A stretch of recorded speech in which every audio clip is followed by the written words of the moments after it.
pembangunan di Indonesia dari masa ke masa. Namun, tahukah kalian jika pembangunan sebetulnya tidak hanya berupa pembangunan di bidang fisik? Pembangunan di bidang fisik atau yang lebih dikenal dengan pembangunan infrastruktur adalah salah satu bidang dari berbagai bidang pembangunan yang dilakukan di sebuah negara. Bagaimana pembahasan lebih jauhnya mengenai pembangunan di Indonesia dan keterkaitannya dengan peran kita sebagai bagian dari penduduknya. Mari mempelajarinya bersama. Apa itu pembangunan? Pembangunan adalah usaha terancam yang bertujuan untuk meningkatkan kualitas kehidupan masyarakat dalam berbagai bidang. Di tingkat negara disebut pembangunan nasional yang dirancang oleh pemerintah dan dijalankan oleh seluruh masyarakat untuk mencapai tujuan nasional sesuai amanat Undang-Undang Dasar 1945, yaitu melindungi segenap bangsa Indonesia dan perlu tumpah darah Indonesia, memajukan kesejahteraan umum dan mencerdaskan kehidupan bangsa, ikut melaksanakan ketertiban dunia berdasarkan kemerdekaan, perdamaian abadi, dan keadilan sosial. Sebagai bagian dari perubahan sosial, pembangunan adalah sebuah proses berkelanjutan yang termasuk ke dalam kategori perubahan yang direncanakan.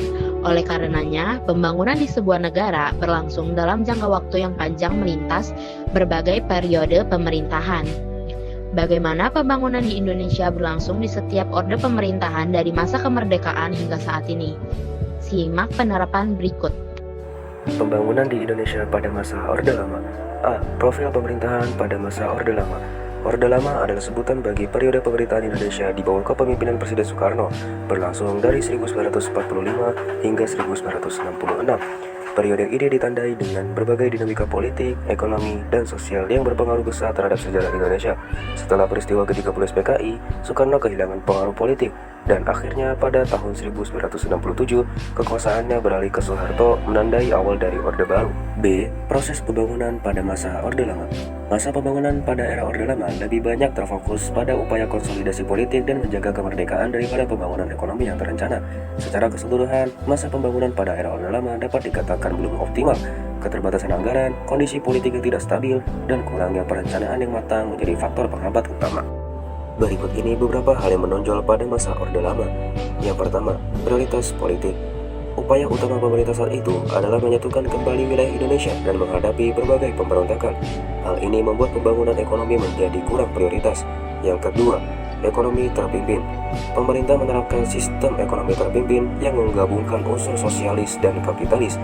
Negara memiliki kontrol yang besar atas sektor-sektor ekonomi strategis. Yang ketiga, rencana pembangunan. Beberapa rencana pembangunan dibuat seperti rencana 5 tahun pertama dan rencana pembangunan 8 tahun. Namun, pelaksanaannya seringkali terhambat oleh kondisi politik yang tidak stabil. Ada beberapa faktor yang menyebabkan pembangunan pada masa Orde Lama yang kurang optimal. Yang pertama, fokus pada politik. Upaya utama pemerintah saat itu adalah menyatukan kembali wilayah Indonesia dan menghadapi berbagai pemberontakan. Hal ini membuat pembangunan ekonomi menjadi kurang prioritas. Yang kedua, ekonomi terpimpin. Sistem ekonomi terpimpin yang diterapkan pemerintah seringkali tidak efisien dan birokratis. Yang ketiga, korupsi. Korupsi menjadi masalah serius yang menghambat pembangunan. Yang keempat, ketergantungan pada sektor primer. Ekonomi Indonesia masih sangat bergantung pada sektor pertanian dan pertambangan. Hal ini membuat ekonomi Indonesia rentan terhadap fluktuasi harga komoditas di pasar dunia. Pembangunan di Indonesia pada masa Orde Baru. Orde Baru merupakan sebutan yang merujuk pada pemerintahan Soeharto. Orde Baru berlangsung mulai tahun 1966 sampai dengan tahun 1998. Selama masa pemerintahan ini, Presiden Soeharto didampingi oleh wakil presiden yang berbeda-beda, yaitu Wakil Presiden Hamengkubuwana, Wakil Presiden Adam Malik, Wakil Presiden Umar Wirahadikusuma, Wakil Presiden Sudarmono, dan Wakil Presiden Try Surisno, serta B.J. Habibie. Pada masa pemerintahan SBY, tahun 2004 sampai 2014 mencatat berbagai prestasi seperti revitalisasi industri pertahanan, pengurangan pengangguran dan kemiskinan, serta pembentukan BPJS. Di era Jokowi, mulai tahun 2014, fokus utama adalah pembangunan infrastruktur dan SDM. Pada periode pertama, telah dibangun 3.432 km jalan nasional dan 941 km jalan tol. Di periode kedua, pemerintahan menargetkan Indonesia menjadi negara berpenghasilan menengah tinggi yang sejahtera dan berkelanjutan. Proses pembangunan pada masa Orde Baru. Pada awal Orde Baru, Indonesia mengalami krisis ekonomi dengan inflasi di atas 600%. Pemerintah menstabilkan ekonomi melalui penyiimbangan anggaran dan bantuan internasional. Setelah stabil, diluncurkan pembangunan jangka panjang atau PJP yang berfokus pada ekonomi dan infrastruktur dan direncanakan untuk pembangunan berkelanjutan. beberapa hal yang menonjol pada masa Orde Baru. Yang pertama adalah sentralisasi kekuasaan. Presiden Soeharto memiliki kekuasaan besar terhadap kontrol ketat terhadap militer, birokrasi, dan politik. Yang kedua adalah stabilitas politik dan keamanan ketat. Diterapkannya dui fungsi ABRI atau TNI yang memberikan peran ganda bagi militer sebagai alat pertahanan dan kekuatan sosial politik. Yang ketiga adalah pertumbuhan ekonomi pesat tapi tidak merata. Tingginya investasi asing dan utang luar negeri untuk mendukung pembangunan. Beberapa faktor yang menyebabkan pembangunan pada masa Orde Baru yang kurang optimal. Pertama, ketidakstabilan politik. Sering terjadi pergantian kabinet dengan usia pemerintahan yang pendek. Munculnya demokrasi terpimpin yang membatasi demokrasi dan memperkuat dominasi Presiden Soekarno. Kedua, kebijakan ekonomi yang kurang efektif. Program ekonomi seperti guide ekonomi atau ekonomi terpimpin kurang berhasil dalam meningkatkan kesejahteraan rakyat, ketergantungan pada sektor agraris tanpa moderasi yang menandai. Ketiga, inflasi yang sangat tinggi. Pemerintah mencetak uang dalam jumlah besar untuk membiayai preparat rasional dan kegiatan politik, menyebabkan inflasi parah, nilai rupiah anjlok, harga kebutuhan pokok melambung, dan daya beli masyarakat menurun. Pembangunan di Indonesia pada masa reformasi. A. Profil pemerintahan pada masa reformasi. Pemerintahan diawali mundurnya Presiden Soeharto pada tanggal 20 Mei 1998. Kemudian Mahkamah Agung melantik Wakil Presiden Baharudin Yusuf Habibie sebagai Presiden Republik Indonesia yang baru. Momentum turunnya Soeharto pada tanggal 21 Mei 1985 ini mengakhiri pemerintah Orde Baru yang telah berjalan selama 32 tahun di Indonesia.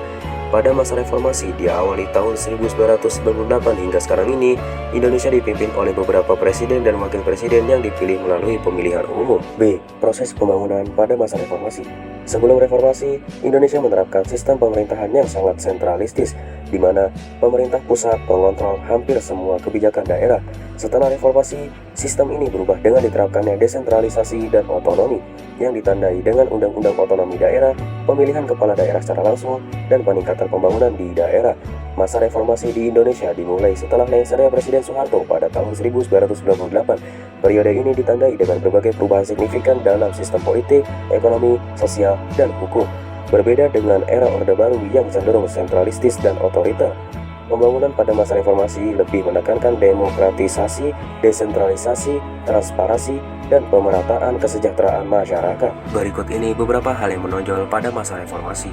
Yang pertama, pergantian kepemimpinan dan demokratisasi. Lengsernya Soeharto pada tahun 1998, Presiden Soeharto mundur setelah lebih dari 30 tahun berkuasa. Kejatuhannya menandai berakhirnya Orde Baru dan dimulainya era reformasi. Yang kedua, reformasi politik dan penguatan demokrasi. Pembentukan Komisi Pemberantasan Korupsi atau KPK didirikan pada tahun 2003.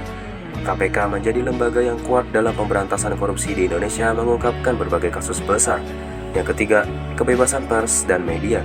Kebebasan pers berkembang pesat setelah 1998.